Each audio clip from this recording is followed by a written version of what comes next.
Bismillahirrahmanirrahim. Bismillahirrahmanirrahim. This is the next lecture for MPhil mathematics, and this is also for BS and MSc students. This is a common lecture you can say. ये eigen value eigen vector problem जो है ये क्योंकि आगे advanced में भी हम use करते हैं और इनिशियल जो हमारी न्यूमेरिकल एनालिसिस उसमें भी यूज़ करते हैं, इसलिए ये जो लेक्चर है ये कॉमन है. तो दिस मेथड, इससे पहले हमने डायरेक्ट मेथड डिस्कस किया था, तो आपको पता है कि वो उससे उससे अगर इसको कंपेयर करेंगे, this is more efficient as compared to previously discussed method and it can be easily computerised हो सकता है. ये इसमें ट्रेस यूज होते हैं, ट्रेस TRACE. ट्रेस क्या होता है? गिवन मैट्रिक्स हमारी ए है, let A1 B equal to A given matrix, तो P1 is equal to trace of A which is the sum of the diagonal elements. तो sum of the diagonal elements को trace आप कहते हैं. तो इस तरह A2 जब फाइंड आउट करेंगे तो उसमें A1 जो निकला है पहले वो हम यूज कर लेंगे. ठीक है, ये फार्मूला है इसका. ए ब्रैकेट में A1 माइनस P1 आई, फिर P2 हम निकाल लेंगे, वो 1/2 ट्रेस ऑफ A2. A3 निकाल लेंगे, A2 जो पहले निकला है वो यूज कर लेंगे. P3 निकल आएगा 1/3 ट्रेस ऑफ A3, और इसका जनरल फार्मूला ये बन जाता है AN is equal to A into AN-1 minus PN-1 I. तो PN is equal to 1/n trace of AN निकल आता है. तो ये जो नंबर्स हैं P1 P2 ये रिक्वायर कोफिशिएंट्स हैं, और ये इन दी कैरेक्टरिस्टिक इक्वेशन, ये कैरेक्टरिस्टिक इक्वेशन नंबर 1 है. यहाँ से आपको पता है ना, इसको सॉल्व करके हम जो वैल्यूज लैम्डा की निकालते हैं वो आइगन वैल्यूज कहलाती हैं. यहाँ पे आप चेक भी कर सकते हैं कि AN माइनस PNI वो 0 होगा.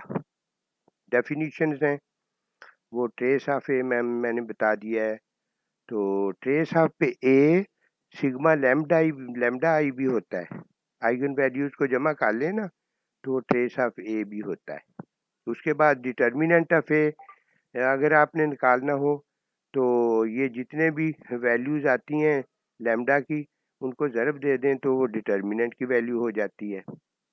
तो इन्वर्स ऑफ ए भी इस मेथड से आप निकालते हैं. देखिए ना, इसमें कितनी चीज़ें शामिल हैं. इस मेथड में बहुत सी चीज़ें नई हम सीख रहे हैं. मसलन इन्वर्स निकालने का एक ये मेथड भी है, 1/Pn into AN-1 minus PN-1 into I, question 2 जो है. और इसका स्पेक्ट्रल एब्सोल्यूट वैल्यू और आइगन वैल्यू की जो एब्सोल्यूट वैल्यू है उसको स्पेक्ट्रल रेडियस भी कहते हैं. इसके बाद ये देखो, ये एग्जाम्पल 3 है. एग्जाम्पल 3 में हम इस मेथड पे प्रैक्टिस करते हैं. Find eigenvalues of the following matrix using LF method. ये जो मेथड है ये है लेवरी-फेडिव मेथड. इसको शार्टली LF मेथड कहा गया है. इसमें बी पार्ट में भी also find the inverse, trace, determinant, spectral radius of A, इस तरह की चीज़ें भी निकाली हुई हैं. तो देख लो, हमारे पास जो मैट्रिक्स ए है इसको हम A1 कह देते हैं. P1 निकाल लेते हैं, ट्रेस ऑफ A1 वो 6 निकल आता है. A2 निकाल लेंगे, और ये देखें कैलकुलेशन की हुई है मैंने, A multiplied by A1 minus P1 आई, तो ये एक मैट्रिक्स आ जाती है. एंड पे सारी कैलकुलेशन करने के बाद यहाँ से P2 निकाल लेते हैं which is 1/2 trace of A2. तो इस तरह से A3 निकाल लेते हैं, और फिर P3 निकाल लेते हैं. तो यहाँ पे इस स्टेप पे अगर हम चेक करें ना, A3 माइनस P3 आई, तो वो देख लें आप 0 आ जाता है. वो मैंने ये प्रूव किया हुआ है. अच्छा जी, यहाँ पे जो कैरेक्टरिस्टिक्स पॉलिनोमियल इक्वेशन है वो ये बनेगी, लैम्डा 3 माइनस P1, ये पीछे भी जनरल फॉर्म इसकी दी हुई है, minus P2 lambda minus P3 is equal to 0. तो ये थर्ड डिग्री इक्वेशन को सॉल्व करते हैं तो 3 वैल्यूज आ जाती हैं लैम्डा की, जिनको आपको पता है लैम्डा की वैल्यूज को आइगन वैल्यूज कहते हैं. सॉरी. अब ये इन्वर्स निकाला हुआ है 1/Pn, तो यहाँ P3 into A2 minus P2I, तो ये इन्वर्स देखो यहाँ निकाला हुआ है, इधर ही राइट पे मैंने एरो लगाया हुआ है, वो कैलकुलेशन की हुई है। तो इस तरह से इन्वर्स ऑफ द मैट्रिक्स भी निकल आता है इसमें। फिर ये चीज़ें भी निकाली हुई हैं, trace of A, sum of lambda I, ये सारी इनको जमा करें तो ट्रेस ऑफ ए आ जाता है। प्रोडक्ट ले लें तो डिटर्मिनेंट की वैल्यू आ जाती है। स्पेक्ट्रल रेडियस मैक्सिमम लैम्डा आई जो है वो आ जाता है। अच्छा जी, ये तो एक मेथड था। दूसरा जो न्यूमेरिकल मेथड है, ये हम न्यूमेरिकल मेथड डिस्कस कर रहे हैं। शुरू में हमने जो एनालिटिकल मेथड डिस्कस किया था, उसमें आइगन वैल्यूज, आइगन वेक्टर्स निकाले थे। इनमें आप बी आइगन वैल्यूज और आइगन वेक्टर निकालते हैं। इनमें ग्रेटेस्ट आइगन वैल्यूज भी निकाल सकते हैं। इस तरह की आप देख लेंगे इनमें फ़र्क क्या है। ये पावर मेथड है। तो ये iterative methods are for finding eigenvalues and eigenvectors. Assume the eigenvalues of n by n matrix. They are arranged like this: lambda 1 greater than lambda 2 and so on. तो प्रोसेस इसका इस तरह से होता है। ये देखें, let x1 be any non-zero vector and define a sequence vector. तो इस तरह ये सीक्वेंस ऑफ वेक्टर हम डिफाइन कर लेते हैं शुरू में, जो हमने निकालने हैं। x1 x2 ये ऊपर जो पावर की जगह लिखे हुए हैं, बाय द रिकर्सिव रिलेशन। ये रिलेशन हम यूज करेंगे yr+1, ये a असल में होता है, तो y is equal to a into x power r, ये हम यूज करेंगे।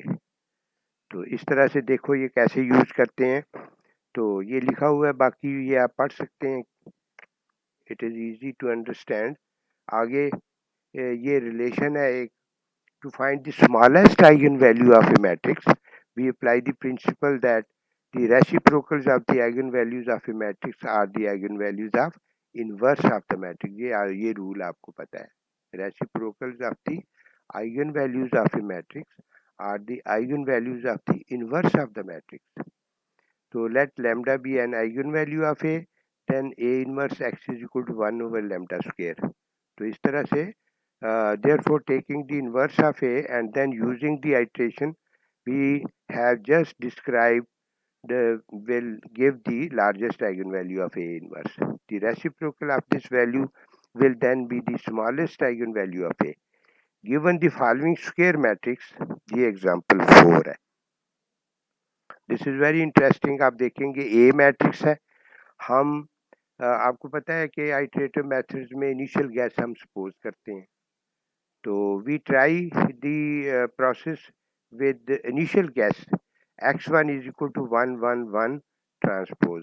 ये असल में कॉलम वेक्टर है। गिवन ये है हमारा yr+1 is equal to a xr, तो r1 रख लिया। तो ये देखें हमारे पास रिलेशन है y2 पावर, ऊपर जो मैं पढ़ रहा हूँ वो है, ये पावर नहीं है, ये इसकी रिप्रेजेंटेशन है। y2 is equal to ax1।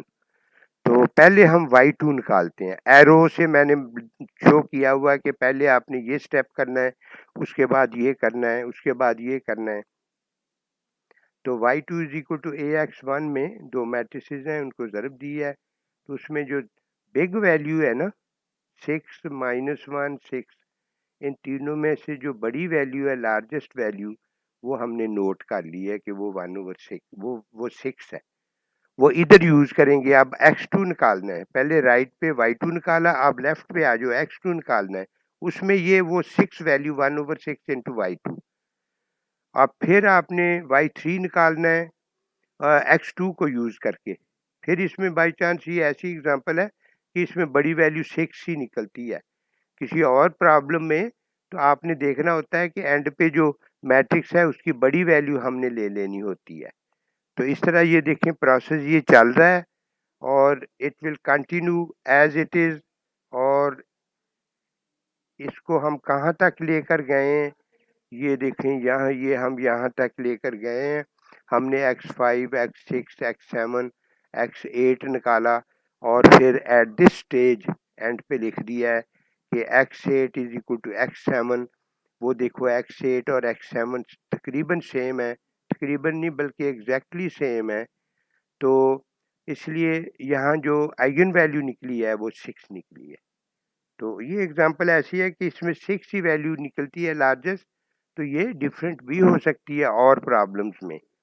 तो आइगन वेक्टर क्या निकला है, 6 को आप बाहर लिख लें, अंदर जो मैट्रिक्स है कॉलम वेक्टर वो इसका आइगन वेक्टर है।